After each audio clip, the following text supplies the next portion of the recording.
कोई इंसान अगर ये 17 पाप करता है तो समझिए वो मरने के बाद सीधे नरक का रास्ता नापने वाला है। दर्शकों, हिंदुओं में ऐसी मान्यता है कि इस दुनिया का सबसे पुराना धर्म हिंदू सनातन धर्म है। इसके अनुसार माना जाता है कि ब्रह्मा का कर्म है सृष्टि की रचना करना, भगवान विष्णु का कर्म है उसका संचालन करना और भगवान शिव का कर्म है विनाश करना।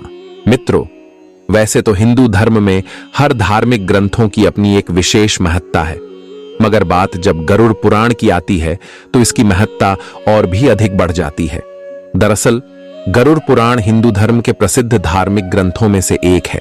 वैष्णव संप्रदाय से संबंधित गरुड़ पुराण सनातन धर्म में मृत्यु के बाद सद्गति प्रदान करने वाला माना जाता है।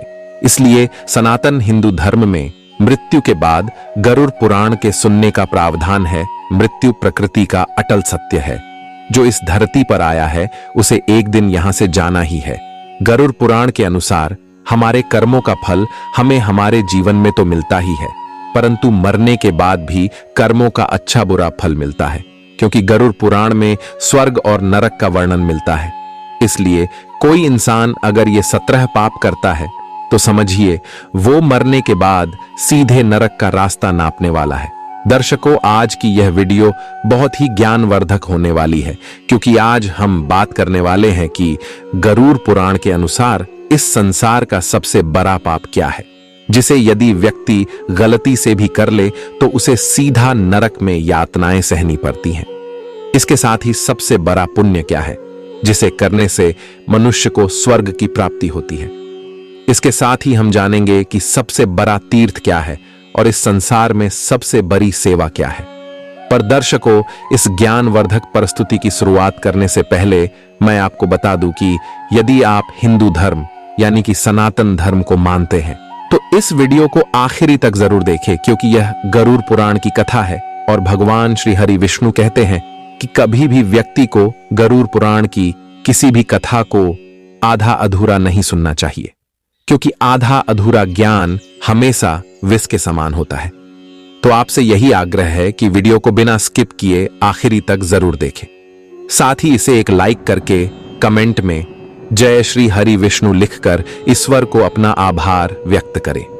तो आइए सबसे पहले जानते हैं कि गरुड़ पुराण के मुताबिक वो कौन से ऐसे 17 पाप हैं जो इंसान को नरक की ओर ले जाते हैं। दर्शकों, ब्राह्मण या पुजारी को मारना, किसी को नशे की हालत में छोड़कर चले जाना, किसी पवित्र कसमों और वादों को तोड़ना, भ्रूण की हत्या करना या फिर भ्रूण को नष्ट करना आदि को गरुड़ पुराण में बहुत बड़ा पाप माना जाता है। अगर कोई इंसान ऐसा करता है तो निश्चित तौर पर उसे नरक में सजा पाने के लिए तैयार रहना होगा। किसी महिला की हत्या करना, महिला को प्रताड़ित करना, मुखदर्शक की तरह आंखों के सामने किसी की इज्जत लुटते देखते रहना या फिर किसी गर्भवती महिला को मारना पीटना आदि आपको नरक में पहुंचाने के लिए काफी हैं। साथ ही किसी के विश्वास को धोखा देना और किसी की हत्या करने के लिए हथियार के रूप में जहर का इस्तेमाल करना भी घोर पाप है और इसका रास्ता सीधे नरक की ओर जाता है।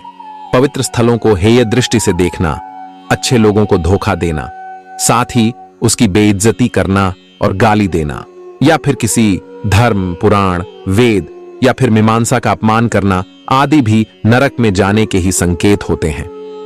जो असहाय और जरूरतमंद की मदद नहीं करता और कमजोर को सजा देता और सताता है वो सीधे नरक में जाता है। किसी जरूरतमंद को जानबूझकर भोजन और पानी न देना और अपने दरवाजे पर आए मेहमान को बिना भोजन पानी के वापस कर देना भी बहुत बड़ा पाप माना गया है।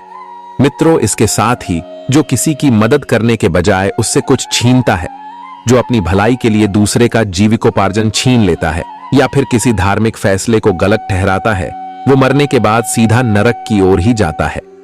जो शराब और मांस की बिक्री में शामिल होता है या फिर जो महिला या पुरुष अपने जीवन साथी के अलावा किसी और के साथ रहता है, उसे गरुड़ पुराण के अनुसार नरक की प्राप्ति होती है। अपनी संतुष्टि के लिए जानवरों की हत्या करना सबसे बड़ा पाप है। ऐसा करने वाला सीधे नरक में जाता है। साथ ही किसी राजा या विद्वान की पत्नी पर बुरी नजर रखना या फिर किसी जवान लड़की के ज्ञान और इच्छा का अनादर करना और उसे गाली देना, किसी निर्दोष की निंदा करना आदि भी नरक का प्रतिनिधित्व करता है। झूठी गवाही देना किसी निर्दोष को फंसाने के लिए अपनी सच्चाई का प्रदर्शन करना आदि बुराई के हाथों में सत्य बेचने के समान होता है। इसके साथ ही हरे भरे वन, जंगल, फसल और पेड़ पौधों को काटना और प्रकृति के नए जन्म का विनाश करना गरुड़ पुराण में पाप की श्रेणी में आता है।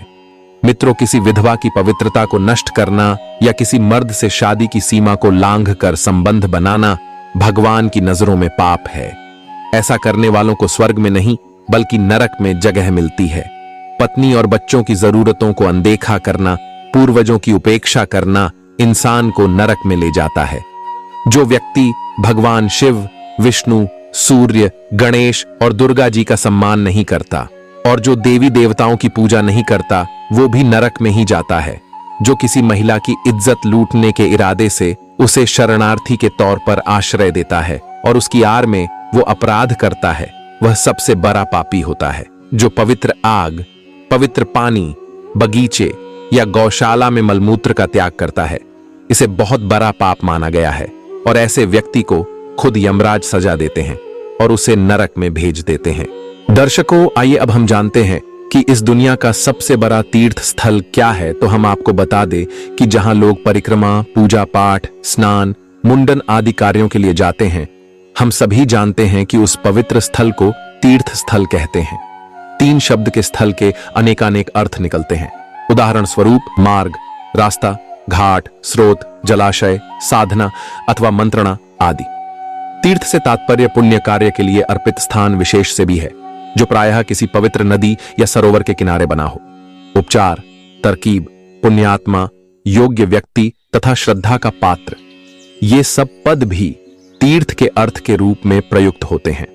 मुक्ति प्रदान करने वाले या रक्षक को भी तीर्थ कहा जाता है, लेकिन तीर्थ का जो सबसे उपयुक्त अर्थ प्रतीत होता है वह है तारने वाला या मोक्ष प्रदान करने वाला। इसीलिए तीर्थ स्थलों की कल्पना मोक्ष प्रदान करने वाले स्थलों के रूप में की गई है।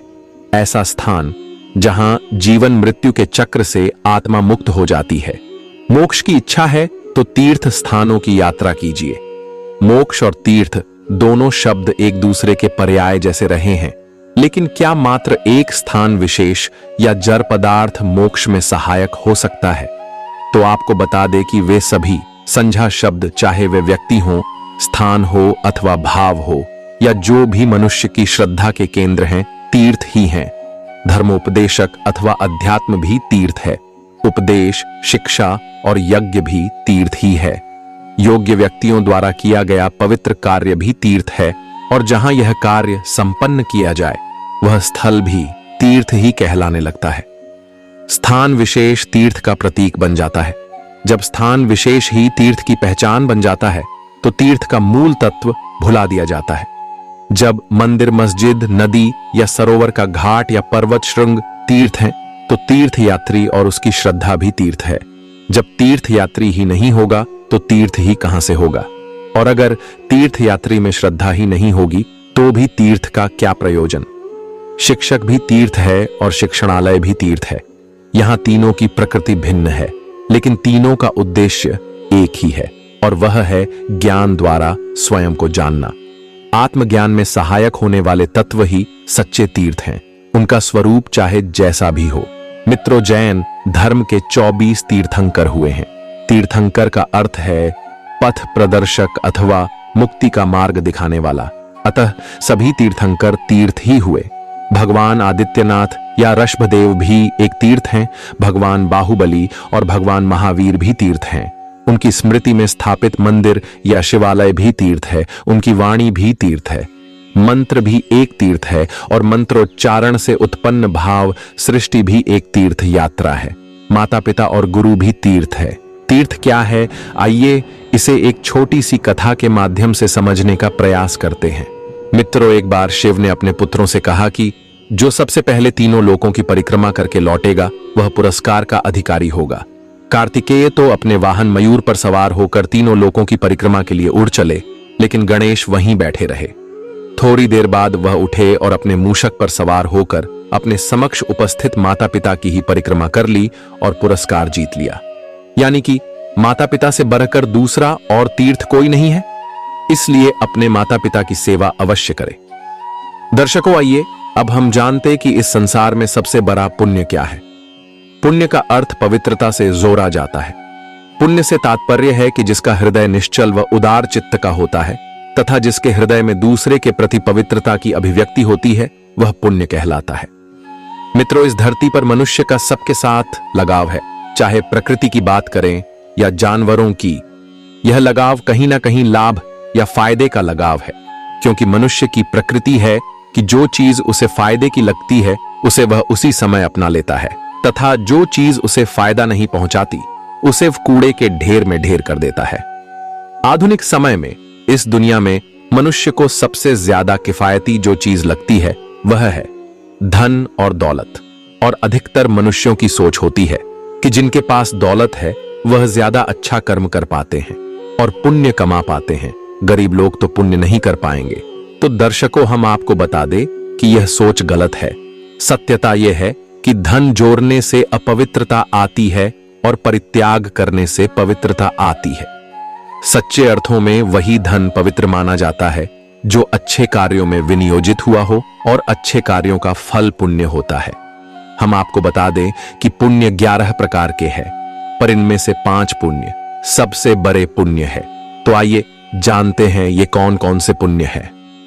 अन्न पुण्य। मित्रों, किसी भूखे को भोजन कराना, चाहे वह मनुष्य हो या जानवर, अपने सच्चे हृदय से उनको भोजन कराना यह पहला सबसे बड़ा पुण्य है।